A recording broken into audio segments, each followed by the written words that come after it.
کیا لگے آنکھ کے پھر دل میں سمایا ہے کوئی، رات بھر پھرتا ہے اس شہر میں سایہ کوئی۔ فکر یہ تھی کہ شب ہجر کٹے گی کیوں کر، لطف یہ ہے کہ ہمیں یاد نہ آیا کوئی۔ شوق یہ تھا کہ محبت میں جلیں گے چپ چاپ، رنج یہ ہے کہ تماشا نہ دکھایا کوئی۔ شہر میں ہم دم دیری نہ بہت تھے ناصر، وقت پڑنے پہ میرے کام نہ آیا کوئی۔ عمرانہ نے پرتعش انداز میں بھاپ اڑاتی چائے کا مگ سیدھا سودا کے چہرے پہ پھینکا تو مارے خوف کے سودا کی چیخ نکل گئی، اور قبل اس کے کہ چائے اس کے منہ کو جھلساتی زید جو ماں کے ارادے کو بھانپ گیا تھا، اس نے سرعت سے آگے بڑھ کر اپنے ہاتھ آگے کر دیا تھا۔ بھائی! پوری چائے اس کے ہاتھ پر گر جاتی۔ کانچ کا مگ کارپٹ پر گر کر دو حصوں میں تقسیم ہو گیا تھا۔ کچھ چھینٹیں سودا کے چہرے اور گردن پر بھی آئی تھیں، جبکہ مائدہ گھبرا کر بھائی کی طرف دیکھنے لگی تھی، گو کہ وہ خاموش کھڑا رہتا تھا، مگر مائدہ کو اس کی تکلیف کا پورا احساس تھا۔ وہ بھاگ کر واش روم سے ٹوتھ پیسٹ لے آئی کہ فوری طور پر یہی ٹریٹمنٹ دستیاب تھا۔ کمرے کے ماحول میں ایک دم سناٹا چھا گیا تھا۔ سودا جو پہلے ہی ذہنی خلفشار کا شکار تھی، اور یہ ڈر اس پر وہم بن کر سوار تھا کہ اب اس نئی صورتحال میں عمرانہ کا رویہ اس کے ساتھ کس نوعیت کا ہوگا، وہ کس طرح اس کو بہو کی صورت میں برداشت کریں گی، اور ان کی نئی کارروائی اور تازہ سلوک نے باور کروا دیا تھا کہ وہ ان کے لیے پہلے سے بھی زیادہ ناپسندیدہ ترین ہستی بن چکی ہے۔ اب جائیں یہاں سے، ماما ابھی بہت غصے میں ہیں، مائدہ نے قریب آ کر اس کے گھبرائے ہوئے چہرے اور گردن کا جائزہ لیتے ہوئے آہستگی سے کہا۔ چائے کی چھینٹوں نے لمحے بھر کو جلن کا احساس دلایا تھا، پھر وہ جلن معدوم ہو گئی تھی، مگر وہ جانتی تھی کہ زید کے ہاتھ کی جلن ختم ہونے والی نہ تھی۔ اس نے اسے تکلیف سے بچا لیا تھا، لیکن خود تکلیف کا شکار ہو کر بھی ظاہر نہیں کر رہا تھا۔ مائدہ کے کہنے پر وہ وہاں سے چلی گئی تھی۔ واہ بھائی واہ! اتنی محبت، اتنا خیال کہ چائے اپنے ہاتھ سے روک لی، اتنی چاہ اور اس قدر کیئرنگ، تین لفظوں قبول ہے قبول ہے قبول ہے سے تو نہیں آئی۔ یہ محبت کا خزانہ تو عرصے دراز سے کہیں روپوش تھا، کیوں سچ کہہ رہی ہوں نا میں؟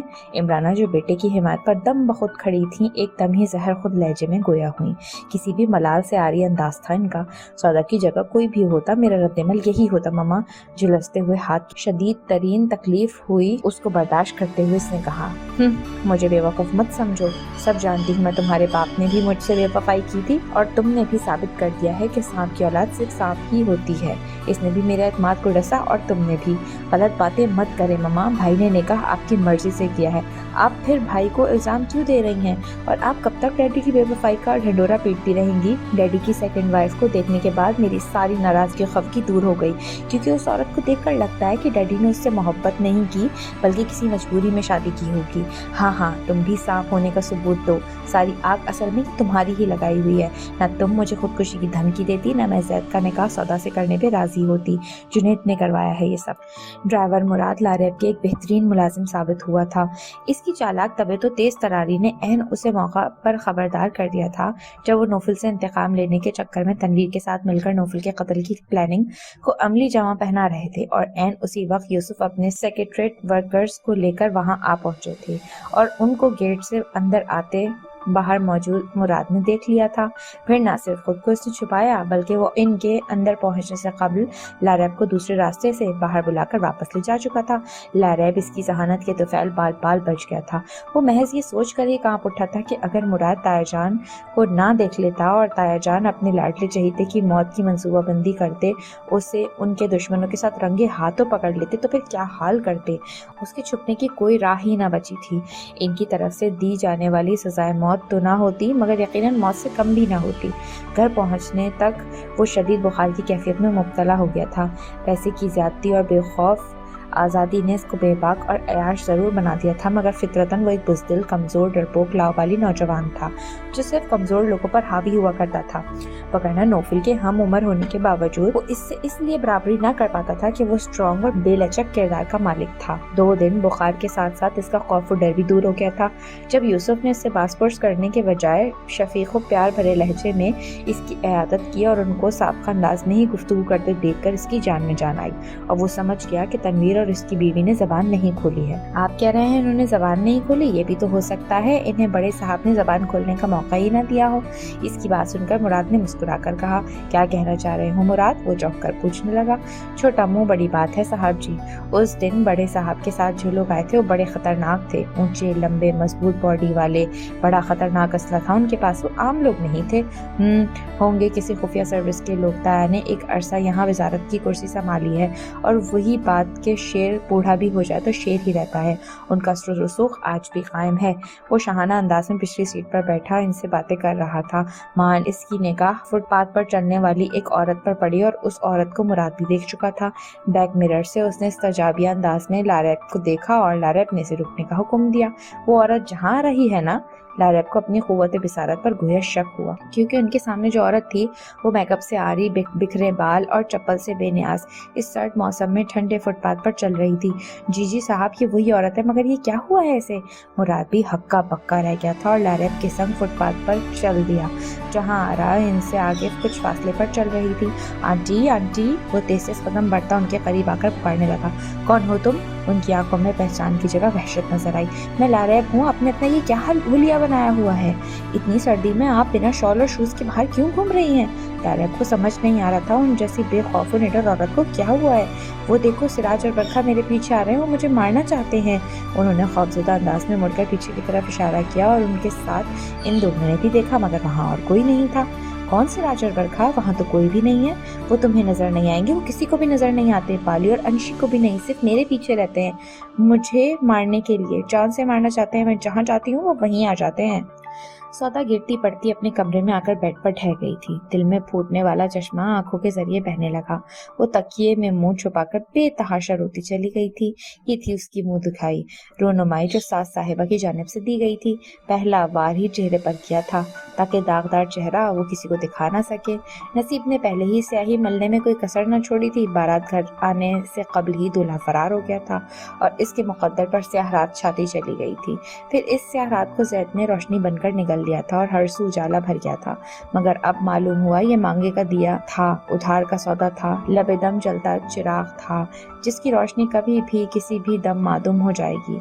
वो सिसक कर रो रही थी और रो रो कर सिसक रही थी। मान एक किसी के हाथ का एहसास करके वो एकदम चुप हुई और बुरी तरह घबराई। डरो नहीं बेटी, मैं पानी लाई हूँ, लो पी लो। बुआ की आवाज़ सुनकर वो उठ बैठी और पानी पीने लगी। बुआ, मैं तो डर गई थी कि मम्मी आ गई और मुझे रोते देखकर कितनी डिस्टर्ब हो जाएंगी, फिर मैं इन्हें रोने का क्या सबब बताऊंगी। वो कल तक जितनी दुखी थी आज जितनी ही खुश हैं। वो टेबल पर ग्लास रखकर आंसू साफ करते हुए गोया हुई। मैंने सब सुन लिया है बेटी, तुम चाय लेकर गई तो मैं भी पीछे चली आई थी कि चलो पहला दिन है, इमराना बहू से नेक लूंगी कि रोज तो बैठी सौदा नंद की बेटी बनकर देती है। आज रिश्ता बदल गया है, घर की बेटी घर की बहू बन गई है और अपनी बहू के हाथों की बनी पहली बैठी पी रही हो। मुबारकबाद दूंगी, मगर बुआ शॉल से अपने आंसू पोंछने लगी। अगर सैयद मियाँ बरवक्त हाथ आगे करके चाय का मग ना गिराते तो इमराना बहू ने शान चेहरे पर दाग डाल देने थे। ना मालूम सैयद भाई को कितनी तकलीफ हो रही होगी। सारी चाय उनके हाथ पर गिर गई थी। चाय भी बिल्कुल गर्म थी। हैं क्या पगला गई हो बेटी? बुआ पहले तो हैरत से उस चश्मे के पीछे से घूरने लगी, फिर जोर जोर से हंसने लगी। जैद भाई, अरे बन्नो, निकाह के बाद जैद मियाँ को जैद भाई बोलोगी? लो भाई, हद हो गई, तुम तो बुद्धू की बुद्धू ही रहना। आजकल की लड़कियां पालनों से ढंग से निकलती नहीं है, मगर लड़कों से नैन मटक्का खूब आता है। एक तुम हो खावंद को भाई कह रही हो। बुआ को गोया हंसी का दौरा पड़ गया था और वो भी सेब कर बुरी तरह से चुप हो गई थी। अल्लाह तौबा है बुआ, आप इस तरह तो मेरा मजाक ना उड़ाएं। अब बोलोगी जैद मियाँ को भाई? बुआ फिर शोखी से बोली। मैंने जानबूझकर नहीं कहा, मेरी बचपन से आदत है। एक दिन में तब्दील तो नहीं होगी, वक्त लगेगा बदलने में। हाँ बेटी, मुझे मालूम है, लेकिन बेटी अब एहतियात बरतना है। जी, देखते हैं ये रिश्ता कितने दिन कायम रहता है। उसने सोचा। तुम परेशान मत हो, आज जो हुआ है मैं किसी को भी नहीं बताऊंगी। अंशी कहाँ हो तुम? बाली इसको पुकारती हुई वहाँ आई। क्या हुआ? इस कदर घबराई हुई क्यों हो? नानी की तबीयत फिर से खराब हो गई है क्या? अंशिरा जो बाथरूम से बरामद होकर हेयर ड्रायर से बाल खुश कर रही थी, बाली को परेशान देखकर बोली, मासी घर में नहीं है। घर में नहीं है? ये क्या कह रही हो तुम? ड्रायर मशीन ऑफ करते हुए रखकर वो परेशान लहजे में कहने लगी और कमरे से निकल आई। मैंने बंगले का कोना खोना छान लिया है, वो कहीं भी नहीं है। हत्ता के छत पर भी देख आई हूँ, वो कहीं भी नहीं है। फिर वो कहाँ जाएंगी? आजकल वो घर से बाहर भी नहीं निकलती।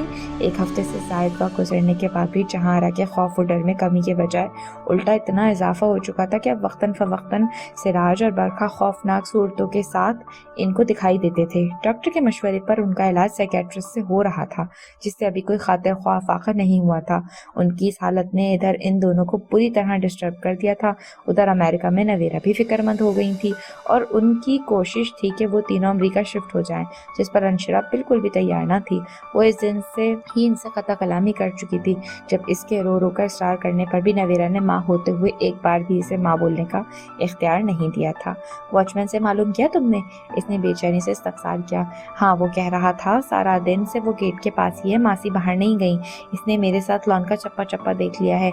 ये मोहम सी उम्मीद भी दम तोड़ गई थी। वो सर पकड़ कर बैठ गई। ना घर में है ना बाहर गई हैं, फिर गई तो कहाँ? यही सोच सोच कर मैं पागल हो रही हूँ। बाली, एक ख्याल बिजली की तरह गूंदा। वो बेसाख्ता पुकारी, तुमने बैरूनी गेट चेक किया? अमूमन नानी वो इस्तेमाल करती हैं। ओह, वाकई ठीक कह रही हो मासी, वो गेट इसी वक्त इस्तेमाल करती हैं जब कोई काम खुफिया तरीके से करना होता है। वो दोनों तेजी से बैरूनी दरवाजे की तरफ आईं और वहाँ का खुला लॉक देखकर उनकी परेशानी में मज़ीद इजाफा हो गया। अब मासी को क्या खुफिया काम करना था? अभी तो वो खुद को भी फरामोश किए हुए हैं। कहाँ गई होंगी वो? नामालूम कब गई होंगी। गलती हो गई जब मैं शावर लेने चली गई थी। वो अपने कमरे में आकर शूज़ पहनती हुई गोया हुई। तुम शावर लेने गई थी मगर मैं वहीं सो रही थी और मुझे मालूम नहीं। इतनी कच्ची नींद है कि मामूली सी आहट से भी मैं जाग जाती हूँ। फिर नामालूम किस तरह मासी बेदार होकर चली गई, मुझे पता भी न चला। उनको निकले भी ज़्यादा देर नहीं हुई होगी। अभी शाम है, रात होने से पहले पहले हमें उनको लाजमी तौर पर तलाश करना होगा। जितना वक्त गुजरेगा इतनी ही परेशानी बढ़ेगी। बाली ने भी फुर्ती से शॉल ओढ़ी थी। हमरा और यूसुफ के दरमियान कायम होने वाली बदएतमादी और अना की दीवार गिरने के बजाय बुलंद तरीन होती जा रही थी। यूसुफ के माजी की लवजिश की जब तक तन्हा ज़रक़ा राजदार थी, वो राज रहा था, और जब ये राज हमरा की सतही ज़हनियत तक पहुंचा तो चंद दिनों में ही घर के हर फर्द तक पहुंच गया था। मुँह दर मुँह किसी को भी तनक़ीद या नापसंदीदगी के इज़हार की ज़रूरत ना हुई थी। पीठ पीछे जितने मुँह उतनी ही बातें बनाई गई थी। अलबत्ता घर के दो फर्द नूफिल और लारैब अपनी अपनी मसरूफियात की वजह से लाइम थे और उनके इल्म में लाना किसी ने ज़रूरी समझा ही नहीं था। हमरा यूसुफ के साथ रहने को बिल्कुल भी राज़ी न थी। ज़रक़ा उनको समझा समझा के थक गई थी। ज़रक़ा, तुम अब दरमियान में ना आओ, बेहतर यही है। हमरा मुझसे नफ़रत करती है तो मेरे दिल में भी इसके लिए मोहब्बत की एक बूंद बाकी नहीं रही। वो मेरे साथ नहीं रहना चाहती तो मुझे भी अब उनका साथ गवारा नहीं है। वो कई दिनों से नाना की तकरार सुनकर गुस्से से कह उठे, यूसुफ साहब कैसी बातें कर रहे हैं? प्लीज़ कुछ तो अपनी इज़्ज़त का ख्याल कर लें। इस उम्र में ये रुस्वाई, कुछ तो ख्याल करें। वो दानिस्ता ऊंची आवाज़ में बातें कर रहे थे ताकि पर्दों के दूसरी से मौजूद हमरा सब कुछ बगौर व आसानी सुन लें, और इसी ख्याल से ज़रक़ा उनके इश्तियाल को ठंडा करने की गर्ज से समझा रही थी। किस इज़्ज़त की बात करती हो ज़रक़ा? किस रुसवाई के ख्याल से खौफज़दा हो रही हो? इस औरत की तंग नज़री और खुदगर्जी ने एक जहां को बता दिया है कि मैं एक नाजायज़ बेटी का बाप हूँ। उनकी आवाज़ यखलक फट सी गई थी। रिलैक्स, हम बैठ कर बात करते हैं। सप्रेशन किसी मसले का हल नहीं होता। ज़रक़ा नरमी से बोलती उनकी तरफ बढ़ी। कुछ लोगों के लिए अलैदगी हर मसले का हल होती है और मैं ऐसे किसी फ़र्द को बर्दाश्त नहीं करूँगा जो मेरी बेटी को बुरा समझे। ये मेरा दिल कहता है। वो मुझे बहुत जल्द मिलेगी और मैं अपनी बेटी की आमद से कबल उसकी राह में आने वाले सारे कांटे निकाल फेंकूंगा। उन्होंने हमरा को सुनाने की खातिर अटल लहजे में कहा और वहाँ से दूर होते चले गए। ज़रक़ा पीछे भी गई मगर उनके जारहाना मिजाज को भांपते हुए वापस आ गई थी। आप ही देखिए, आपने उस जलील आदमी की जलालत किस बेशर्मी से अपनी नाजायज़ बेटी को फेवर कर रहा है। हमरा भी शोला बनी बाहर आ गई। शटी और माउथ, हमरा तुम्हें कोई हक नहीं पहुंचता यूसुफ से इतनी बदतमीजी से पेश आने का। उनसे नाराज़ी बजा सही मगर तुम्हें उनके खिलाफ बोलना कतई ज़ेब नहीं देता। अच्छा, वो सब करके भी मोतबर रहें और मेरा हक बात कहना बदतमीजी है। अमेजिंग। जिस आदमी को वक्त सज़ा दे रहा हो, ज़मीर ने जिसको सूली पर लटकाया हो, इसके लिए भी कोई सज़ा मायने नहीं रखती। खुद को क्यों हलकान कर रही हो? यूसुफ तुमसे माफ़िया मांग मांग कर थक गए हैं और अगर मैं मर भी जाऊं तो भी मैं माफ़ करने वाली नहीं हूँ। वो अटल लहजे में कहकर चली गई थी जबकि ज़रक़ा खड़ी की खड़ी रह गई थी। हाथ में होने वाली जलन किसी हद तक कम हो गई थी, लेकिन दिल में पैदा होने वाली तड़प किसी सूरत कम होने का नाम नहीं ले रही थी। मम्मा ने गुस्से में या खुद इस कहानी का ड्रॉप सीन करा दिया था, जो इसको पूरी तरह समझ में नहीं आ रहा था। हस्बे आदत मम्मा दिल की भड़ास निकालकर मुतमईन हो गई थी। मायदा के चेहरे का रंग माँ के पोल खोल देने पर सख्त मुतगय्यर हुआ था। इसे सिर्फ एक लम्हे को जैद के चेहरे पर तकलीफदा कैफियत दिखी थी और इनके लिए नाश्ता लाने का कहकर मंजर से गायब हो गई थी। वो अपने कमरे में आ गया था। माँ से कुछ पूछने की हिम्मत न थी और आंखें मूंदे वो लेटा रहा। सहनो दिमाग रेशम के लच्छों की मानंद उलझ गए थे। कल और आज दिलो दिमाग आपस में रस्साकशी कर रहे थे। शाम सरक कर रात में बदल गई। कमरा अंधेरे में डूब रहा था। इसे रोशनी की जरूरत ही महसूस न हुई कि अंदर बाहर यकसा समा था। जब इंसान के अंदर अंधेरे डेरे डाल लेते हैं, फिर बाहर की रोशनियां वहशत बन जाती हैं, अजनबी हो जाती हैं। माँ दरवाजे पे दस्तक हुई। वो इसी तरह लेटा रहा बेहिस्सो हरकत। दस्तक दोबारा हुई और इस बार परमिशन की परवाह किए बिना कोई अंदर आ गया था। चंद लम्हों में अंधेरे में डूबा कमरा रोशनी से जगमगा गया था। भाई भाई जैद भाई, आप ठीक है ना? मायदा की तफक्कुर भरी आवाज ने इसे आंखें खोलने पर मजबूर कर दिया था। कई घंटे को अंधेरे में गुजारने के बाद इसने बमुश्किल अपनी आंखें खोली। बाहर से आपके रूम को अंधेरे में डूबा देखकर मैं डर गई थी कि आपके हाथ में ज्यादा जलन हो रही है। वो तकियों के सहारे नींद दराज हुआ हुआ था। मायदा करीब आके बैठ गई। नहीं, अब बेहतर है, बेहद धीमे लहजे में कहा गया था। दिखाएं जरा हाथ। जैद ने हाथ आगे कर दिया था। ओह, अभी भी किस कदर रेड हो रहा है। शुक्र है छाले नहीं पड़े। ये तुम्हारे टूथपेस्ट वाले टोटके का कमाल है। वो मुस्कुरा दिया। Thank God.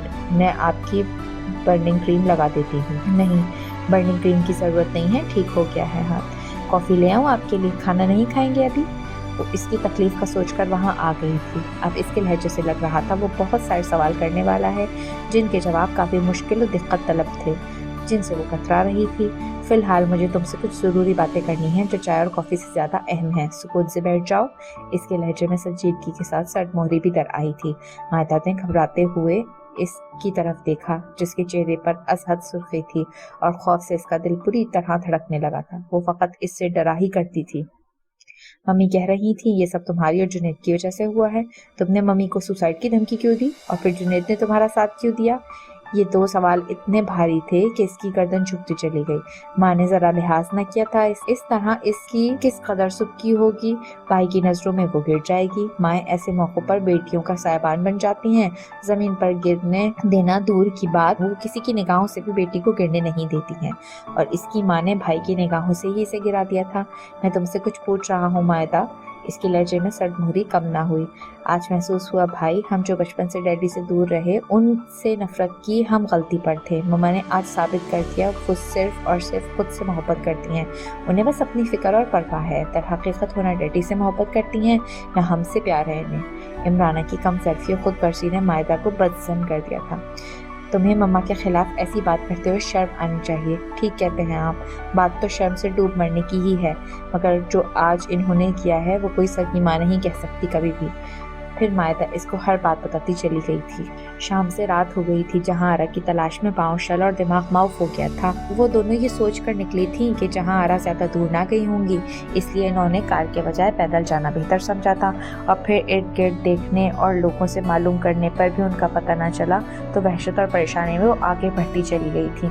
अंशी, अब क्या होगा? मासी तो कहीं भी नहीं मिल रही हैं। इन्हें तलाश करते हुए हम अपने इलाके से बहुत दूर निकल आए हैं। रात हो गई है और सर्दी भी बढ़ती जा रही है। कहाँ ढूंढेंगे मासी को? बाली अंशरा से गोया हुई। वो क्या जवाब देती? नानी की गुमशुदगी उसके भी हवास मुअत्तल कर रही थी। कुछ समझ में नहीं आ रहा था कि क्या करे। माहौल में खून की गराज बढ़ता जा रहा था। इर्द गिर्द बनी हुई बुलंद इमारतें धुंध में डूबी हुई थीं और इमारतों में रोशन लाइट्स इस कोहर में पुरस्कार सी लग रही थीं। सर्दी के पास ट्रैफिक भी कम थी और लोग भी गर्म मलबूसात में लिपटे कम ही दिखाई दे रहे थे। कहाँ आगे बढ़ती जा रही हो तुम? अब आगे जाना फजूल है। बाली ने आगे बढ़ती अंशरा का हाथ थाम कर कहा। क्यों फजूल है? क्या मालूम वो हमें आके कहीं मिल जाए। यही सोचते हुए हम इतना आगे आ चुके हैं, वो कहीं नहीं मिली। फिर कैसे नानी को तलाश करेंगे? देख रही हो कितना सन्नाटा और खामोशी फैल गई है और वक्त गुजरने के साथ साथ अंधेरे और सन्नाटे में भी इजाफा हो रहा है। ऐसे में हमारा यहाँ रुकना खतरनाक है अंशी। नानी कहाँ चली गई? कहाँ तलाश करें? ना मालूम वो कहाँ और किस हाल में होंगी। वो सख्त मुस्तरद थी। हमें मासी की गुमशुदगी की पुलिस में रिपोर्ट करनी होगी। पुलिस सुबह तक मासी को ढूंढ निकालेगी। नहीं, हमें नानी को खुद तलाश करना होगा। वो मुत्तफिक ना हुई। पुलिस की हेल्प लेने में कोई प्रॉब्लम है? वो चौंकी। हाँ, तुम इतनी जल्दी भूल रही हो, नानी ने 2 कत्ल होते हुए देखे हैं। इनकी वो चश्मदीद गवाह हैं और कत्ल में भी वो मुलव्वस हैं। फिर वो खौफजदा भी हैं, सिराज और बरखा से ही। उनकी ज़बान पर इन्हीं 2 लोगों के नाम भी रहते हैं। पुलिस ने उनको तलाश कर लिया तो वो बोलती रहेंगी और फिर पुलिस को मामले की तह तक पहुंचने में टाइम नहीं लगेगा। इसकी फहमो फिरासत पर बाली दंग रह गई। हाँ, इस पहलू पर तो मैंने सोचा ही नहीं था। बाली की बात मुकम्मल भी ना हुई थी, मान करीब से गुजरने वाली कार आगे जाकर वापस आई। Can I help you? Driving door खोलकर एक पुरवकार शख्स ने बाहर आकर उन पर शफकत भरे लहजे में दरियाफ्त किया। नो थैंक्स, बाली ने उनकी तरफ देखते हुए कहा और चौंक गई। उसको उनका चेहरा कुछ शनासा सा महसूस हुआ, मगर याद ना आ सका इनको कहाँ देखा है। मुझे गलत नहीं समझे बेटा, इतनी सर्दी में रात में यहाँ खड़े होना, कोई रीज़न तो होगा आपके पास, बल्कि मुझे आपके चेहरों पे परेशानी और फिक्रमंदी दिखाई दे रही है। अगर मुनासिब समझें तो अपनी प्रॉब्लम मुझसे शेयर करें, मैं हर मुमकिन तरीके से आपकी हेल्प करूँगा। आप लोगों का किसी अच्छी फैमिली से ताल्लुक़ लग रहा है। रात को आप लोगों का फुटपाथ पर यूँ तन्हा चलना मुनासिब नहीं है। बहुत डिसेंट और सोबर आदमी था वो। इसके लहजे में शफकत और अंदाज में बेगर्ज खुलूस की चाशनी शहद की मानंद खतरा खतरा टपक रही थी। पहली नज़र में अंशरा भी ना पहचान सकी थी, मगर फिर एकदम ही वो चेहरा, वो आवाज़ इसके अंदर एक खैर शनासा सी खुलबली मचाती चली गई थी। रगों में गर्दिश करते खून में अजीब सनसनाहट दौड़ने लगी थी। दिल किसी सोज में डूबने लगा था। दर्द की एक गहरी टीस वजूद में फैल गई थी। दिल के साथ निगाहों में भी जख्म उभरने लगे थे। शॉल चेहरे के इर्द गिर्द करते हुए जख्मी निगाहों से इसने इनकी तरफ देखा। सुर्ख सफ़ेद रंगत, वची चेहरा, पुरवकार सरापा, वो इस उम्र में भी खासी ग्रेसफुल पर्सनैलिटी के मालिक लग रहे थे। उसने निगाहें झुका दी। जी शुक्रिया, हमें भी वक्त की नज़ाकत का एहसास है। हमें कोई कन्वेंस नहीं मिल रही थी, मिल जाएगी तो हम चले जाएंगे, आप जा सकते हैं। बाली के लब्वा करने से कबल ही इसने सर्दो तुर्श लहजे में कहा, मैं आप लोगों को ड्रॉप कर देता हूँ। यहाँ दूर दूर तक कोई कैब नहीं आती दिखाई दे रही है बेटा, आप मुझ पर एतमाद करें। नामालूम क्यों उन 2 नौजवान लड़कियों को देखकर उनके अंदर का बाप बेदार हो गया था, जबकि दूसरी लड़की के सर्द रवैये को भी वो महसूस ना कर सके थे। आप पर एतबार करें? किस तरह आप पर एतबार करें? इसका लहजा सख्त तंजिया और इस्तेहज़ाइया था। बाली उस शख्स की शफकत व खुलूस से मुतासिर हुई थी।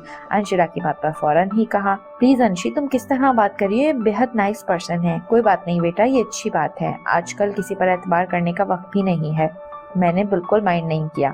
उनके अंदाज में सताइश थी। दूर से आती टैक्सी को उन्होंने रुकने का इशारा किया था। जुनैद और आंटी को कोई हक नहीं पहुंचता इस तरह ब्लैकमेल करने का। जिस काम में ममा राजी ना हो, वो भला मुझे किस तरह खुशी दे सकता है? और मैं तुमसे इतनी बगावत की उम्मीद नहीं रखता था। तुम में इतनी बगावत ममा की तरफ से आई कैसे कि तुम ममा के अगेंस्ट फैसले करने लगी?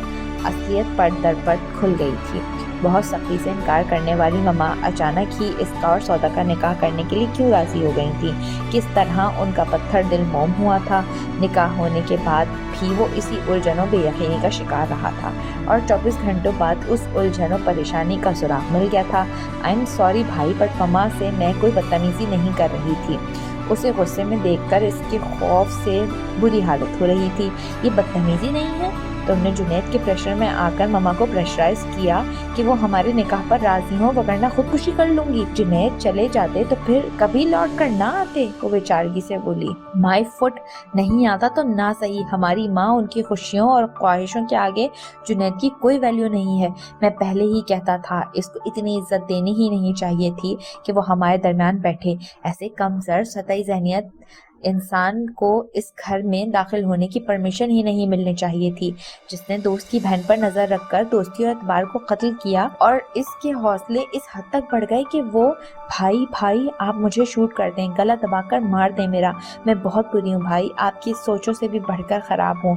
जुनैद को कुछ ना कहें, वो यखलख थी, इसके पाँव पर सर रखकर रोने लगी थी। मायदा, ये क्या कर रही हो? वो तेजी से पाँव समेटता हुआ बोला। तुम्हें मालूम है तुम क्या कह रही हो? क्या किया है तुमने? किस अमल के पछतावे हैं जो तुमको बदहवास किए हुए हैं? क्या कर चुकी हो? भाई, जुनैद बुरे नहीं हैं, बुरी मैं हूँ। उन्होंने आपकी बहन पर बुरी निगाह नहीं रखी, बल्कि मैं ही उनकी तरफ बढ़ी। मुझे ही ना जाने क्या हो गया था। एक बार वो आपसे मिलने आए थे, मैंने ऊपर खिड़की से उनको देखा और फिर ना मालूम मुझे क्या हुआ कि मुझे हर वक्त उनका ख्याल रहने लगा। मैं लाख कोशिशों के बाद भी उनको भुलाने में नाकाम ही रही। फिर जल्द ही वो दोबारा आपसे मिलने आए और आप बात ले रहे थे। گھر کے دیگر لوگ اپنے رومز میں تھے۔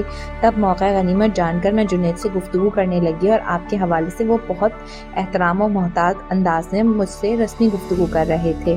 بمشکل 10-15 منٹ ہی میں وہاں رکی اور اس دوران میں ان سے گفتگو کرتی رہی۔ وہ بے حد پریشان اور گھبرائے ہوئے بار بار ایک ہی بات پوچھ رہے تھے کہ آپ کب آئیں گے۔ ایک بار بھی نگاہ اٹھا کر انہوں نے میری طرف نہیں دیکھا تھا اور ان کی یہ شرافت و گریز مجھے ان کا گرویدہ کر گئی۔ پھر آپ کی غیر موجودگی میں آپ کے سیل فون سے جنید کا نمبر میں نے چرا لیا تھا۔ کانٹوں پر چلنے کے مترادف ہوتا ہے اعتراف جرم کرنا، لیکن یہ وقتی تکلیف اعتراف نہ کر کے ضمیر پر گناہوں کے بوجھ کی تمام عمر کی کسک سے بہتر ہوتا ہے۔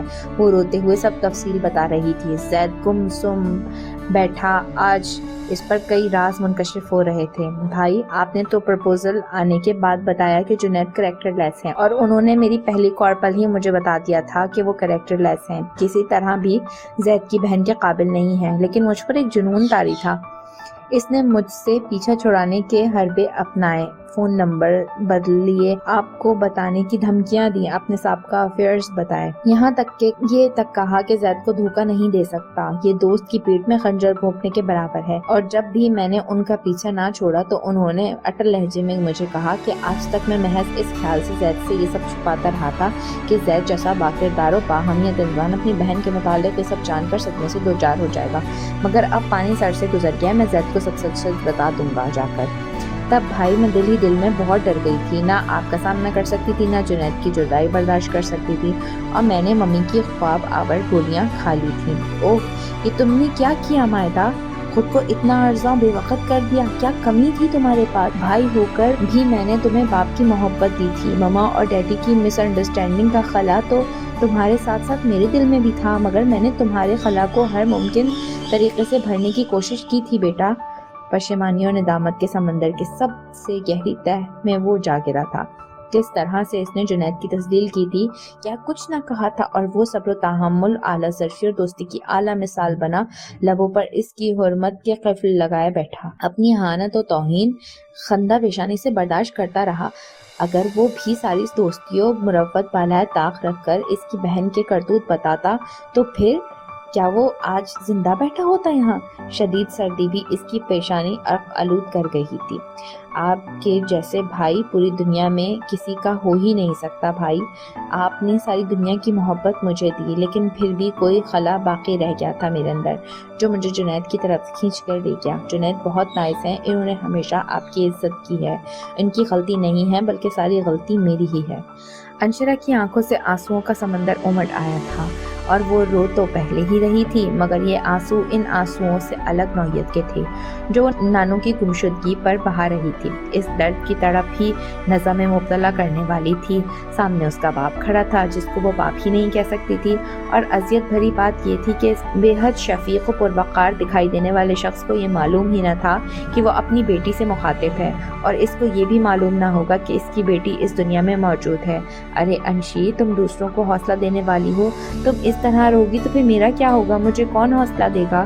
بالی اس کے پیچھے چلی آئی اور وہ بے تحاشا روتے دیکھ کر اس سے لپٹ کر روحانسے لہجے میں گویا ہوئی۔ وہ بالی کے کندھے سے سر ٹکا کر روتی رہی۔ انشی، انشی، اللہ کے واسطے اس طرح مت رو، میرے دل کو کچھ ہو رہا ہے۔ ماسی صبح تک انشاءاللہ مل جائیں گی، کچھ نہیں ہوگا ماسی کو۔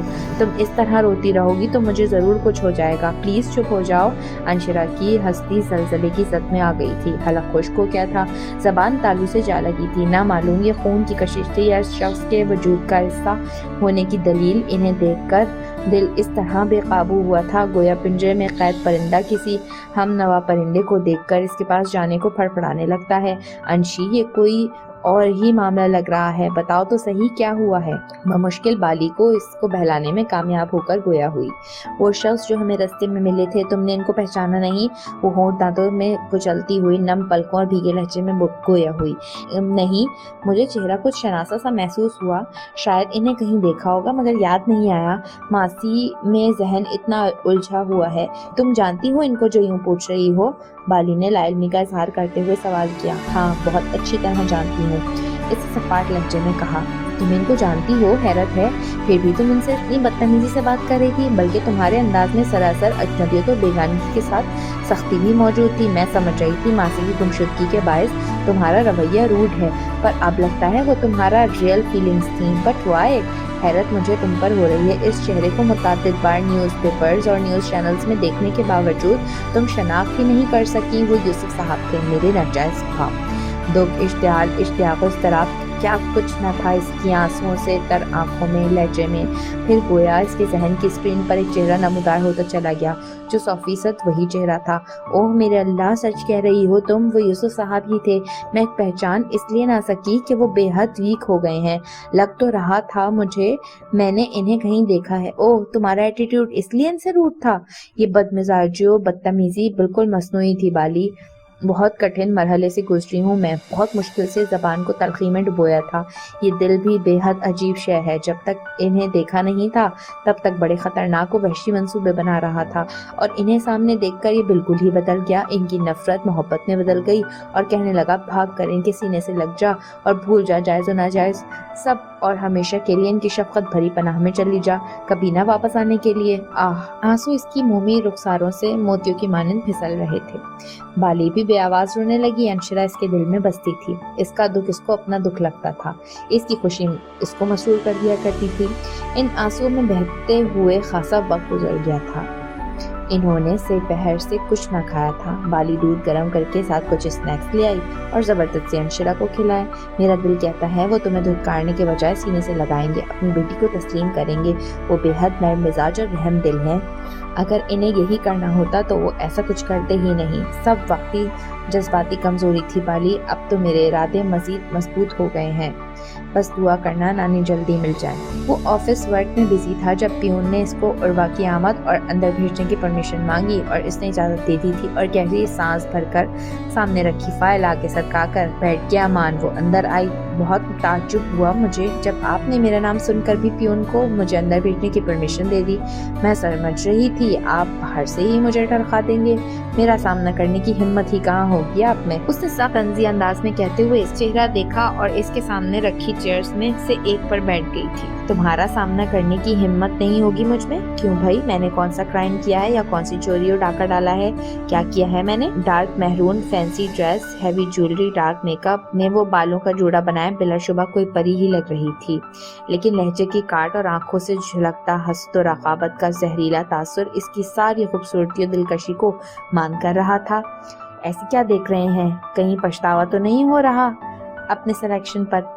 इसको अपनी तरफ देखता पाकर वो झुककर गोया तंजिया लहजे में बोली, पछतावा कैसा? इसको अल्लाह ने मेरे लिए बनाया था और वो मुझे मिल गई। अलबत्ता ये अफसोस ज़रूर हो रहा है कि जितना तुम्हारा चेहरा खूबसूरत है, अगर ज़ुबान भी इतनी ही खूबसूरत होती तो तुम सचमुच खूबसूरत हो जाती। असल खूबसूरती ज़ुबान की होती है, चेहरे कब बिगड़ जाए मालूम नहीं होता। इसके अंदाज में गुस्सा, सट मोहरी, तंज़ तहसीक का शायबा तक न था, बल्कि इसके लहजे में ठहराव और तमानियत थी। सुकून ही सुकून था। मान गई, बहुत बड़े प्लानर हैं आप। आपकी जहानत और प्लानिंग ने किस तरह से हारी हुई बाजी को जीत में बदल दिया। हलवा बना किसी और के लिए था और ऐन मौके पर थाली आपके हाथ में आ गई। Well done, thanks a lot. तुम मुझे मुबारकबाद दो, इतना बड़ा दिल तो नहीं है तुम्हारा। अगर तंज करने के लिए आई हो तो प्लीज़ जल्दी जल्दी तंज करके तीर चलाओ और वापसी की राह पकड़ो, बिकॉज इस सारे सेटअप में बहुत से काम पेंडिंग है जिनको आज ही कंप्लीट करना है। इसने कहते हुए फाइल अपने आगे की और मान उर्वा ने हाथ बढ़ाकर फाइल खींच ली। क्यों किया आपने मेरे साथ ऐसा? सौदा से निकाह करते वक्त ज़रा भी आपको मेरे इमोशंस का ख्याल नहीं आया? आपने ये नहीं सोचा कि ऐसी खबर सुनकर मैं मर जाऊंगी, दिल बंद हो जाएगा मेरा? ये खबर सुनकर भी तुम जिंदा हो, दिल भी बंद नहीं हुआ तुम्हारा? मुझे मालूम था ऐसा कुछ नहीं होगा, और देख लो तुम मेरे सामने जिंदा बैठी हो। वो खुश लहजे में इससे फाइल लेता हुआ गोया हुआ। मैं क्यों मरती जब वो ही ना मरी? इतनी रुसवाई और बदनामी के बाद भी जिंदा बैठी है। اس کے لیے تو چلو بھر پانی ہی کافی تھا ڈوب مرنے کے لیے۔ بےحد افسوس ہوا مجھے یہ سن کر کہ تمہاری دلی تمنا پوری نہ ہو سکی۔ اس کے وجہ چہرے پر استہزائیہ مسکراہٹ بکھر گئی۔ یہ چیلنج کرنے آئی تھی آپ کو؟ وہ اٹھتے ہوئے ضدی لہجے میں گویا ہوئی۔ زید نے چونک کر دیکھا۔ میں آپ کی زندگی میں ایک بار مسز زید بن کر ضرور آؤں گی، خواہ ایسا کرنے کے لیے مجھے سودا کی لاش پر چل کر ہی کیوں نہ آنا پڑے۔ ایک جنون و حسد، رقابت کی سنگینی اس کے لفظوں سے عیاں تھی۔ کہہ کر وہ رکی نہیں، تیز تیز قدموں سے چلی گئی تھی۔ عروہ کی اس دھمکی نے اس کو لمحہ فکریہ میں ڈال دیا تھا۔ اس کی ضدی و شفاق طبیعت سے وہ بخوبی واقف تھا۔ ماضی میں بھی وہ سودا کی جان لینے کی کوشش کر چکی تھی، تب سودا سے کوئی تعلق نہ تھا، اور اب نکاح کے بعد وہ اس کی حیات کا حصہ بن گئی تھی۔ حسد میں وہ پہلے ہی مبتلا تھی، اب تو رقابت اس کو جلائے دے رہی تھی۔ حسد ایک آگ ہے، اور جب حسد میں رقابت بھی شامل ہو جائے تو پھر تن من سب جلا کر راکھ ہو جاتا ہے۔ ایسے میں رقیب قتل کرنے سے بھی گریز نہیں کرتے۔ اگر یہاں معاملہ اس کی ذات سے وابستہ ہوتا تو وہ خود ہینڈل کر سکتا تھا اس معاملے کو، لیکن یہاں معاملہ سودا کا تھا، اور وہ خود کو کس طرح سیکیور کر سکتی تھی یہ سوچ کر وہ فکر مند ہو گیا تھا۔ بابر کی آج صبح کی فلائٹ سے اپنے ممی پاپا کے پاس روانہ ہونا تھا، اور وہ جانے سے قبل اس کو سمجھاتا رہا تھا کہ انشرا کا رویہ سمجھ میں آنے والا نہیں ہے، کیونکہ عاقفہ نے نوبل کو بھی سمجھایا تھا کہ وہ انشرا سے شادی کا خیال دل سے نکال دے۔ اس کا رویہ اس معاملے میں ناقابل فہم ہے۔ وہ دوستی رکھنا چاہتی ہے مگر شادی کرنے کا ارادہ قطعی نہیں ہے۔ تیرا دل آیا بھی کس پتھر لڑکی پر جو نہ تو محبت کرنا چاہتی ہے نہ کسی کے پیار کی قدر کرتی ہے، جس کے دل میں کوئی محبت نہیں ہے۔ تم بھول جاؤ اسے، لڑکیوں کی کمی نہیں ہے تمہیں، لاکھوں لڑکیوں کی منظور نظر ہو تم۔ بابر نے ایئرپورٹ لاؤنج میں بھی اس کو نصیحت کی۔ لاکھوں کی بات تو چھوڑو، میں تو ایک ہی لڑکی کی نگاہ کو نہیں بھایا۔ ایک پرسوز مسکراہٹ اس کے لبوں پر نمودار ہوئی۔ پھر تم اس کی بات کر رہے ہو؟ تم نے کھلے دل سے اسے معاف کر دیا مگر وہ تمہیں معاف نہیں کر سکی۔ کم ظرف و بے ضمیر۔ اسٹاپ اٹ، یہ میرا اور اس کا معاملہ ہے، تم اس کے لیے ایسے ورڈز نہیں بولو گے، مجھے اچھا نہیں لگ رہا۔ وہ اس کی بات قطع کر کے تیزی سے گویا ہوا۔ بابر حیرت سے اسے دیکھتا رہ گیا۔ I am really very sorry Babar. کچھ توقف، کچھ خاموشی کے بعد اس نے بابر سے گلے ملتے ہوئے پشیمانی سے بھرپور لہجے میں کہا، میرا مقصد تم کو ہرٹ کرنا نہیں تھا۔ کچھ معاملات ایسے ہوتے ہیں جہاں انسان خود کو بے بس اور لاچار محسوس کرنے لگتا ہے۔ انشرا کے معاملے میں بھی میں یہی فیل کر رہا ہوں، بے بس، بے کس، مجبور اور لاچار۔ تمہیں معلوم ہے وہ تم سے محبت نہیں کرتی، پھر بھی وہ نہیں کرتی نہ صحیح، میں اس سے محبت کرتا ہوں۔ یہ اس کا پہلا اور بے جھجک اعتراف محبت تھا۔ بابر اس کی حرامہ نصیبی پر آبدیدہ ہو گیا۔ اب کہنے اور سمجھانے کے لیے کچھ باقی نہ بچا تھا۔ وہ نم آنکھوں کے ہمراہ سے رخصت ہو گیا تھا۔ وہ ایئرپورٹ سے باہر نکل کر بے مقصد سڑکوں پر مٹرگشت کرتا رہا۔ جب جذبے بدلتے ہیں تو دل کے تقاضے بھی بدل جاتے ہیں۔ کل تک وہ انشرا کی پرچھائی سے بھی چڑھتا تھا، اور آج اس کی پرچھائی بننے کو دل مچل رہا تھا کہ کہیں سے وہ آ جائے اور وہ اس کی خوشبو محسوس کرتا رہے۔ عاقفہ بھی کل اپنی ممی کے ہمراہ ایبٹ آباد کے لیے روانہ ہو گئی تھی، وگرنہ وہ اس کے ذریعے بآسانی اس سے ملاقات کر لیتا۔ گھر آ کر بھی وہ یہی سوچ کر بےکل رہا کہ اب انشرا سے ملنے کی سبیل کیا ہوگی۔ وہ موڈی لڑکی کب اس سے ملنے کو انکار کر دے اور بھروسہ نہیں کبھی ملنا ہی پسند نہ کرے، یہ سوچ اسے بے چین کر رہی تھی۔ دل کو جب قرار نہ ملا تو وہ ایک عرصے بعد ماما کی گود میں سر رکھ کر لیٹ گیا، اور ان کی نرم نرم روئی کے گالوں کی مانند انگلیاں بڑی محبت سے اس کے براؤن گھنے بالوں میں چلنے لگی تھیں۔ کیا پریشانی ہے؟ خاصے ڈپریس لگ رہے ہیں آپ؟ اسے مسلسل خاموش دیکھ کر زلقا نے آہستگی سے پوچھا۔ نتھنگ ماما، بس یوں ہی دل کر رہا تھا خاموش رہنے کو، معمولی سا شور بھی گرا گزر رہا ہے۔ وہ ہنوزی سی حالت میں گویا ہوا۔ جب اندر بہت شور ہو تو پھر باہر سناٹا ہی اچھا لگتا ہے بیٹا۔ کیسا شور ہے یہ؟ کل تو آپ بہت خوشی خوشی گھر روانہ ہوئے تھے، اور ایسی خوشی اور شادمانی میں نے فرسٹ ٹائم آپ کے چہرے پر دیکھی تھی، اور دل نے کہا تھا کہ آپ واپسی میں کوئی گرینڈ گڈ نیوز سنائیں گے، لیکن آپ کی واپسی بہت عجیب انداز میں ہوئی تھی۔ خوشخبری بھی خوش نصیب لوگ ہی سناتے ہیں ماما، مجھ جیسے لوگ خوشیوں کے لیے پیدا نہیں ہوتے، شاید قبر تک بدنصیبی پیچھا کرتی ہے مجھ جیسے لوگوں کا۔ وہ بے حد آزردہ تھا۔ ایسی باتیں نہیں کریں بیٹا، کس نے کہا آپ کو یہ سب؟ آپ جیسا سے لوگ تو صدیوں میں پیدا ہوتے ہیں، خوش قسمت و خوش نصیب۔ ان کے لہجے میں ماں کی تڑپ تھی۔ نوفل کا ہاتھ تھام کر بیٹھ گیا۔ یہ کیسی خوش نصیبی ہے جس میں میرا ماضی دہکتے انگاروں سے بھرا ہوا ہے۔ ماضی انسان کا سب سے قیمتی اثاثہ ہوتا ہے، جہاں تلخ یادوں کے ساتھ شیریں و خوبصورت باتیں بھی سرمایہ حیات ہوتی ہیں کہ جب دل بوجھل ہو جاتا ہے تو ماضی کی کوئی خوشگن ٹھنڈی میٹھی یاد دل کو بہلانے کا ذریعہ بن جاتی ہے۔ لیکن میرا ماضی تو داغدار ہے، کبھی یاد بھی آئے تو ماں سوائے اذیت کے کچھ اور ملتا ہی نہیں۔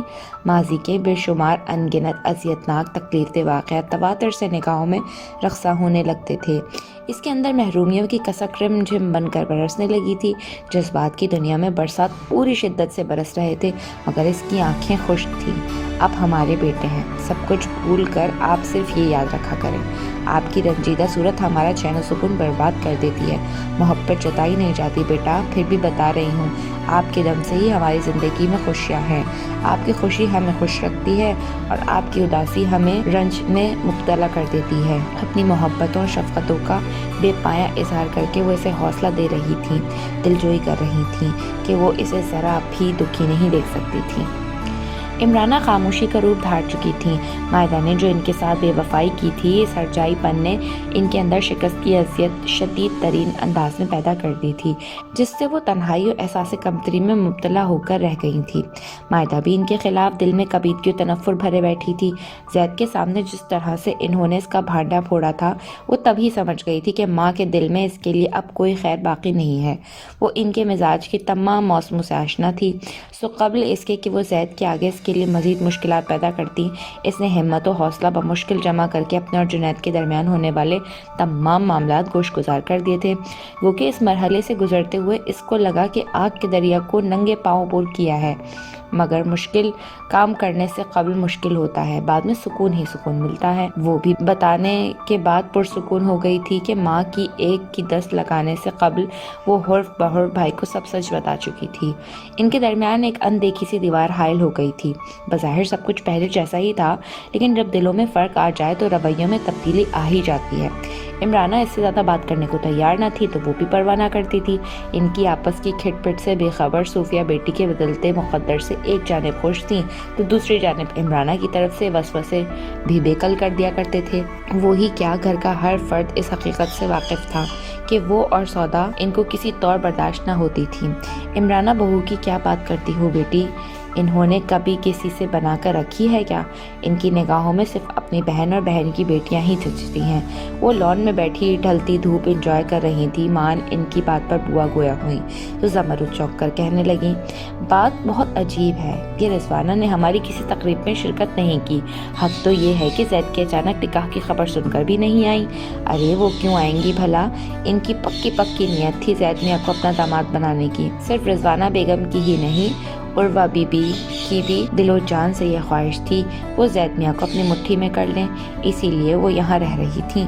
وہ کانوں کو ہاتھ لگاتے ہوئے رازدارانہ انداز میں گویا ہوئی، اس لڑکی کو کیا کیا حربے آزماتے نہ دیکھا زید میاں کو قابو کرنے کے واسطے۔ بڑی ہی بے شرم و نڈر تھی، مگر ہمارے زید میاں نے ان کو کھانس نہ ڈالی، کبھی نظر بھر کر دیکھا بھی نہیں اس بے حیا و بے لگام لڑکی کو جو خود کو بہت حسین لڑکی سمجھتی ہے۔ حد ہوتی ہے بوا، آپ اس عمر میں بھی کسی کی اس طرح غیبت کر رہی ہیں۔ کسی کی بیٹی کے متعلق اس طرح بات کرنا نامناسب بات ہے۔ میں نے جو دیکھا وہی بتا رہی ہوں بڑی بہو۔ کیوں صوفیہ بیٹی، تم نے نہیں دیکھا تھا وہ کس طرح سے زید میاں کے ارد گرد لٹو کی مانند گھومتی تھی اور بات بے بات جتاتی تھی کہ زید میاں پر صرف وہی حق رکھتی ہے، کوئی اور ان کی طرف دیکھے بھی نہ۔ زمرد کا ناصحانہ انداز دیکھ کر بوا نے صوفیہ کو گواہ بنانا اہم سمجھا۔ آپ اور میں ہی کیا، بھابی جان بھی یہ سب سمجھتی ہیں، انہوں نے بھی یہ سب دیکھا ہوا ہے۔ بس بھابی جان کی عادت ہے پردہ پوشی کی اور یہ اچھی بات ہے، دوسروں کا پردہ رکھنا اللہ کو بھی پسند ہے، وگرنہ سچی بات تو یہی ہے کہ ایک وقت ایسا بھی آیا کہ میں بھی یہی سمجھتی تھی کہ زید میاں بھی عروہ میں انٹرسٹڈ ہیں، لیکن پھر وقت نے ثابت کر دیا وہ میری بھول تھی۔ اگر ایسا ہوتا تو عمرانہ بھابی کب کی اس کو بہو بنا کر لا چکی ہوتی، کون روک سکتا تھا انہیں منمانی کرنے سے؟ لیکن بات پھر یہی ہے کہ انہوں نے شرکت نہیں کی اور نہ ہی بعد میں مبارکباد دینے آئی، جو ناممکن بات ہے۔ زمرد کی سوئی نہیں اٹکی ہوئی تھی۔ بات تو حیرت کی ہے ہی، اتنی بات ہو گئی لیکن نہ وہ آئی نہ عمرانہ گئی، بلکہ کچھ ہفتوں سے عمرانہ کو وہاں جاتے نہیں دیکھا، نہ ہی وہاں سے کوئی آیا ہے۔ یہ تو سچ مچ کوئی انہونی ہے، کوئی جھگڑا ہو گیا ہوگا دونوں بہنوں کا جو آنا جانا بند ہے۔ بوا دور کی کوڑی لائی تھی، عمرانہ اور رضوانہ میں جھگڑا ناممکن بات ہے بوا، جس طرح کا عمرانہ بہو کا مزاج ہے، کوئی بعید نہیں مزاج کے خلاف بات ہونے پر وہ عروہ بیٹی سے بھی کوئی رعایت نہ کریں گی۔ الٹے دماغ کے لوگ سیدھے ہوتے ہی کب ہیں۔ خیر میں عمرانہ سے خود معلوم کروں گی اصل ماجرا کیا ہے، کیوں بھیڑوں کے چھتے میں ہاتھ ڈالنے کی غلطی کرنے جا رہی ہیں۔ دیکھا نہیں زید اور سودا کے نکاح کو 2 دن گزر گئے ہیں، وہ ابھی تک اپنے روم سے باہر نہیں آئی، نہ معلوم اندر ہی اندر کیا کھچڑی پک رہی ہے۔ میری تو دعا ہے رب العالمین میری بچی کے نصیب میں خوشیاں ہی خوشیاں لکھے۔ اب وگرنہ عمرانہ بھابی کی یہ خود ساختہ نظر بندی میرا دل دہلا رہی ہے۔ صوفیہ کے دل کے خدشات زبان پر آ گئے تھے۔ جہاں آرا کو خبط الحواس دیکھ کر لاریب کے ذہن میں شیطانی منصوبہ فوری طور پر آن وارد ہوا اور مراد کو اپنا ہمنوا بناتے ہوئے اس دن کو گھر ڈراپ کرنے کا کہہ کر کار میں بٹھا لیا تھا۔ اس وقت اس کی قسمت یاوری کر رہی تھی جو تھکی ہاری سردی کے باعث ٹھٹری ہوئی، جہاں آرا کار میں آن ہیٹر کے باعث گرم و پرسکون ماحول میں کچھ دیر بعد ہی غافل ہو گئی تھی اور لاریب کو اپنے ٹھکانے پر لے جانے کے لیے ان کی مزاحمت کا سامنا نہ کرنا پڑا تھا۔ وہ نیند کے دوران ہی انہیں اپنے ریسٹ ہاؤس میں منتقل کر چکا تھا جو مسافات میں قائم تھا۔ وہاں چوکیدار اپنی فیملی کے ساتھ رہتا تھا، اس کی تحویل میں ہی وہ انہیں دے کر آیا تھا۔ وہ ساری رات منصوبہ بندی کرتا رہا تھا، ایک عرصے سے وہ انشرہ کے حصول کے لیے جہارہ کی بڑی بڑی خواہشیں پوری کرتا رہا تھا۔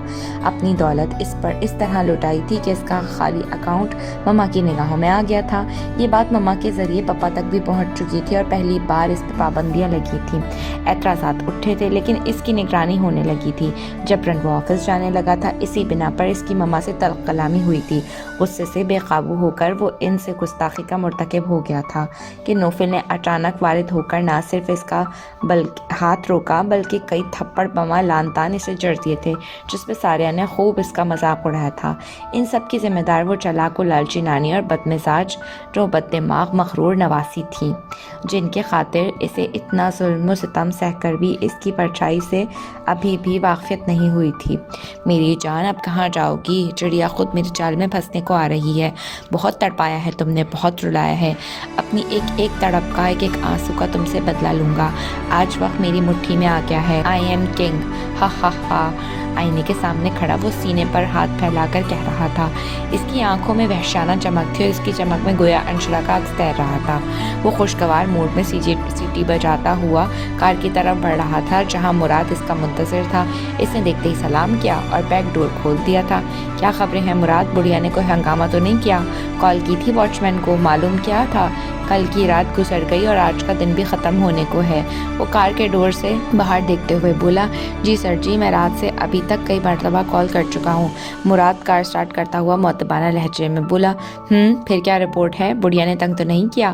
بہت شاطر ہو، ہنگامہ پرور ذہن رکھتی ہے بڑھیا۔ نہیں بالکل نہیں سر، اللہ جانے ایسا کیا ہوا ہے کہ اس کی کایا پلٹ گئی۔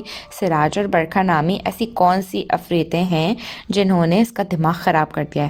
پھر چوکیدار ظفر بھی نمبر 1 کا ہی آدمی ہے۔ اس نے دیکھا کہ سو کر اٹھنے کے بعد بھی وہ ان 2 ناموں سے خوفزدہ ہے تو اس نے سراج و برکھا کے ناموں سے ڈرا دھمکا کر رکھا ہوا ہے۔ او گڈ، اب اونٹ پہاڑ کے نیچے آیا ہے، اس کی ساری زیادتیوں کا بدلہ میں ایک ہی دم لوں گا، اب کوئی مجھے روک نہیں سکتا۔ مراد نے بیک مرر سے اپنے صاحب کے چہرے پر چھائی ایک عجیب کیفیت کو غور سے دیکھا اور اس کے ہونٹوں پر گہری مسکراہٹ چھا گئی تھی۔ پھر ان کے درمیان کوئی بات نہ ہوئی اور وہ ریسٹ ہاؤس پہنچ گئے تھے جہاں آرا پلنگ پر بیٹھی ہوئی دیواروں کو تک رہی تھی۔ آہٹ پر مڑ کر دیکھا اور ان کی آنکھوں میں خوف و ہراس نمودار ہوا۔ آنٹی ڈرے نہیں ہم سے۔ لاریب آگے بڑھا، برکھا اور سراج کو جانتے ہو نا تم ان کے ساتھی ہی ہو نا، مارنے آئے ہو مجھے؟ تم لوگ مجھے مار دو گے؟ وہ ہذیانی انداز میں چیخنے لگی۔ مان مراد نے سرگوشی میں کہا، ہم تمہارے دوست ہیں، تمہیں بچانے کے لیے آئے ہیں، ڈرو نہیں ہم سے۔ اچھا تم میرے دوست ہو، مجھے بچانے آئے ہو؟ تم تو بہت اچھے ہو، مجھے سراج اور برکھا سے بچا لو گے، تم میرے پکے دوست ہو نا۔ Thank you my great friend. Zaid हक्का बक्का खड़े जुनैद से गला मिलता हुआ गोया हुआ। जुनैद इसकी गैर मुतवक्किल आमद और भरपूर गर्मजोशी से मिलने पर लम्हे भर को भौंचक्का रह गया था कि एक अरसा हुआ था ज़ैद से इस अंदाज में मिलना तो दरकिनार, देखना भी छोड़ दिया था। अजनबी तो खफकीस के लहजे में रहा करती थी। कितना स्टूपिड था ना मैं, जो ये सोच सोच कर कुर्ता जलता रहा कि तुमने मेरी मोहब्बत और दोस्ती पर शबखून मारा है, मेरे एतमाद और भरोसे को रेजा रेजा किया है। इस ख्याल से मेरे दिल में तुम्हारे लिए इतनी नफरत और शिद्दत भर गई थी कि मुझे तुम्हारे चेहरे पर माँ सिवाय नफरत की कुछ और दिखाई नहीं देता था। वो खुद ही से अलहदा होता हुआ बोला। जुनैद ने गोया हैरत और इस्तेजाब के समंदर में गोताज़न हो गया था। दोस्ती की आला मिसाल हो तुम, एतमाद और भरोसे की जीती जागती तस्वीर हो तुम। मैं तुम्हें गलत समझता रहा और ख़ुद को मलामत करता रहा कि ऐसे शख्स से दोस्ती की जिसको मेरी इज्जत का भी ख्याल नहीं, और मेरा दोस्त अच्छी तरह से इस बात से आगाह है कि मैं इसके किरदार की एक एक बात से वाकिफ़ हूँ। लेकिन हकीकत यह है कि घर को आग लगी घर के चिराग से। मायदा ने तुम्हें खुद कन्वेंस किया और फजूल हरकतें करके तुम्हें प्रपोजल भेजने के लिए मजबूर किया। ये तुम्हें किसने बताया है? जुनैद की ज़ात मुसलसल झटकों की जद में थी। ज़ैद हर लफ्ज़ सच कह रहा था, कहीं कोई झोल और झूठी कहानी न थी। कौन बता सकता है मुझे मायदा के अलावा? इसकी आवाज़ में शिकस्तगी और दिलगिरफ्ती का अंसर नुमाया था। मायदा ने बताया है। वो इतनी ब्रेव कैसे हो गई? वो तो मुझे कहती थी तुम्हें ये बात कभी मालूम नहीं होनी चाहिए। आई मीन वो तुमसे बेहद खौफज़दा थी और जिस कदर तुमसे मोहब्बत करती है डरती भी उतना ही है। मैंने तुम्हारे खिलाफ बात की तो वो बर्दाश्त ना कर सकी कि तुम्हें बुरा भला कहा जाए, और खौफज़दा होने के बावजूद वो बोलती चली गई और अपने और मायदा के दरमियान होने वाली तमाम गुफ्तगू सुनाता हुआ शर्मिंदा होकर रुक गया। फिर चंद लम्हे तौक़ुफ़ के बाद बोला, आफ्टर ऑल मायदा ने साबित कर दिया वो तुम्हारी बहन है, साफ वो निडर मुखलिस और पुरखुलूस। तुम इससे खफा तो नहीं होना अब? जुनैद के चेहरे पर आसूदगी की मुस्कुराहट फैल गई थी। नहीं, शायद ये सब इसी तरह होना लिखा था तकदीर में, बल्कि मैं तुमसे बेहद शर्मिंदा हूँ। न जाने क्या क्या बोल दिया मैंने तुम्हें। डोंट वरी यार, तुम्हारी जगह अगर मैं होता तो अपनी बहन के लिए मेरी भी यही फीलिंग्स होती। इज्जत और गैरत के मामले में हम सब यकसां होते हैं। तुमसे मैं ऐसा ही रवैया एक्सपेक्ट कर रहा था। जुनैद ने इसको इस बार गले से लगा लिया था। मायदा मेरी ज़िंदगी में खुशगवार तब्दीली लेकर आई है। मेरा तमाम लावाबालीपन ख़त्म होकर रह गया है। औरत क्या है, औरत की अज़मत व पाक दामनी को मैंने मायदा के साथ रिश्ता इस्तवार होने के बावजूद जाना। एनीवेज, क्या लोगे तुम? बातों के दौरान अचानक इसे मेहमान नवाजी का ख्याल आया। नथिंग, कॉफ़ी पीकर ही निकला था। वो खासा मुतमईन दिखाई दे रहा था। एक बात पूछूं, ऑनेस्टली बताओगे? इसके अंदाज पर जुनैद को किसी खतरे का एहसास हुआ। ऑनेस्टली, ऐसी क्या बात है जो तुम इजाज़त मांग रहे हो? बात ही ऐसी है, कई रिश्ते जुड़े हैं इस इजाज़त से। चलो, जो कहूँगा सच कहूँगा, सच के सिवा कुछ नहीं कहूँगा। इसके होंठों पर मुस्कान मगर आंखों में उलझन तैर रही थी। प्यारे मियाँ को दुबई फरार करवाने में तुम लोगों का कितना हाथ है? ये क्या कह रहे हो तुम? हम कौन? वो बेसाख्ता घबराया। तुम और शाहज़ेब, तुम दोनों ही ने ये चक्कर चलाया है। मैंने इसे भी कॉल करके बुलाया है ताकि तुम दोनों मिलकर सच सच बताओ। दूसरा दिन भी ऐसे ही गुजर गया था। नानी की कोई खैर खबर ना मिली थी। वो हर कोशिश करके बैठ गई थी। चौकीदार ने इस मौके पर खुद से बढ़कर फ़र्ज़ और जिम्मेदारी निभाई थी। वो तन्हा ही हॉस्पिटल, ज़ेदी सेंटर और भी कई जगहों पर देख कर आया था। हर जगह नाकामी का सामना ही हुआ था। बाली ने घबरा कर नौफल से मदद लेनी चाहिए तो अंशरा ने सख्ती से मना कर दिया, ये कहकर कि वो इसकी सूरत देखने की भी रवादार नहीं है। बाप का सामना होने का जख्म अभी ताज़ा था। इस मौजू पर इनकी खूब बहस भी हुई थी और हस्ब आदत वो नौफल के हक़ में बोलती रही, जिसे चढ़कर वो अपने कमरे में बंद हो गई थी। बाली ने जब कई घंटों से इसे कमरे से बाहर आते ना देखा तो खूब सोच समझकर नौफल को फ़ोन कर दिया। वो जानती थी नौफल के पीठ पीछे वो कितनी भी बकवास करे मगर इसके सामने वो जाहिर नहीं करती थी। यही सोचकर वो नौफल को सारे हालात बताकर इसकी मदद की मुंतज़िर थी। एक इसकी ज़ात ही इस अंधेरे में रोशनी की किरण दिखाई देती थी। कुछ लोग ऐसे ही होते हैं जो रोशनी ही रोशनी होते हैं, अंधेरे जिनकी आहट पर भाग जाते हैं। वो भी बहुत स्पीड से कार ड्राइव करके वहां पहुंचा था। इसकी आमद से चंद लम्हे कबल अंशरा रूम से बाहर आई थी। अचानक इसे सामने देखकर वो किसी रवैये का इजहार नहीं कर पाई थी, फ़कत बाली को घूरने के, और बाली इसकी निगाहों की काट से बेखबर नौफल को देखकर अपने जज्बात पर काबू न पा सकी। रो मत, बहुत जल्द आंटी मिल जाएंगी। اس نے کسی بھائی کی مانند اس کے سر پر دست شفقت رکھا۔ بالی پھوٹ پھوٹ کر رو رہی تھی۔ کل سے ماسی کا پتہ نہیں ہے، نامعلوم کہاں اور کس حال میں ہوں گی۔ اتنی سردی میں بھی وہ بنا شوز و شال کے گئی ہیں۔ ان کے شوز اور شال ان کے روم میں ہی موجود ہیں۔ میرے منع کرنے کے باوجود تم نے انہیں یہاں کیوں بلایا؟ وہ غصے سے ان کے قریب جا کھڑی ہوئی۔ ماسی کو تلاش کرنے میں یہی ہماری مدد کر سکتے ہیں انشی۔ یہ مدد کریں گے نانی کو ڈھونڈنے میں ہماری؟ وہ سلگتی نگاہ سے نوفل کو گھورتے ہوئے کہہ اٹھی۔ نوفل نے اس کے جلتے بھڑکتے انداز پر اسے چونک کر دیکھا، پھر یہ سوچ کر چپ رہا کہ وہ ایک بڑے غم و صدمے سے گزر رہی ہے۔ پلیز انشی، یہ کیا ہو گیا ہے تمہیں؟ اپنا ایٹیٹیوڈ دیکھو، تم کس طرح سے ان سے بات کر رہی ہو۔ نوفل بھائی میری کال پر فوراً چلے آئے ہیں۔ بالی نے اس کے بگڑتے رویے کو دیکھ کر بوکھلا کر کہا۔ تم بھول رہی ہو یہ موصوف نانی جان سے کس قدر بیزار ہیں، کتنا ناپسند کرتے ہیں۔ ان کی نگاہوں میں وہ کوئی اچھی خاتون نہیں ہے۔ انشی پلیز۔ بالی نے گھبرا کر اس کے منہ پر ہاتھ رکھ دیا۔ انشی، یہ وقت ایسی باتیں کرنے کا نہیں ہے، یہ ہماری مدد کرنے آئے ہیں۔ بالی، یہ ابھی اپنے ہوش و حواس میں نہیں ہے۔ تم فکر مت کرو، میں ایسی باتوں کی کیئر نہیں کرتا ہوں۔ وہ اس سے کچھ ہی فاصلے پر کھڑی تھی، اتنے کم فاصلے پر کہ ہاتھ بڑھا کر اس کو چھو سکتا تھا، گرفت میں لے سکتا تھا، مگر در حقیقت یہ فاصلہ صدیوں پر محیط محسوس ہو رہا تھا۔ وہ دل سے جتنی قریب تھی، مقدر سے اتنی ہی دور لگ رہی تھی۔ فی الوقت محبت پر ماتم کرنے کا وقت نہیں تھا۔ انشرا کے انکار پر وہ بالی کے ساتھ جہاں آرا کی تلاش میں نکل گیا، اور ان کے جانے کے بعد کچھ دیر بعد لاریب مراد کے ہمراہ وہاں آیا اور چوکیدار کے ذریعے ایک خاص پیغام سے انشرا تک رسائی حاصل کی۔ آنٹی کو کچھ لوگوں نے کڈنیپ کر لیا ہے، لاریب نے سنسنی خیز لہجے میں کہا۔ آپ کو کیسے معلوم ہوا نانی کڈنیپ ہوئی ہیں؟ وہ سراسیمہ ہوئی۔ میں نے چند ساتھیوں کے ساتھ مل کر کڈنیپرز سے انہیں چھڑا لیا ہے۔ اب پرابلم یہ ہے کہ وہ کسی سراج اور برکھا سے اس قدر خوفزدہ ہیں کہ میرے ساتھ آنے کے لیے بھی راضی نہیں ہیں۔ اگر آپ کو مجھ پر ٹرسٹ نہیں ہے تو کسی کو میرے ساتھ بھیج دیں تاکہ میں اپنے فرض سے فارغ ہو جاؤں۔ اسے شکوک و شبہات کا شکار دیکھ کر لاریب نے لاپرواہی کا مظاہرہ کیا تھا۔ وہ معمولی سے بھی شبے کی گنجائش کے حق میں نہ تھا۔ سراج اور برکھا، آپ بالکل ٹھیک کہہ رہے ہیں نانی، آج کل ان دو لوگوں سے بے حد خوفزدہ ہے۔ لاریب کے منہ سے سراج اور برکھا کے نام سن کر اب کوئی شک کی گنجائش باقی ہی نہ رہی تھی۔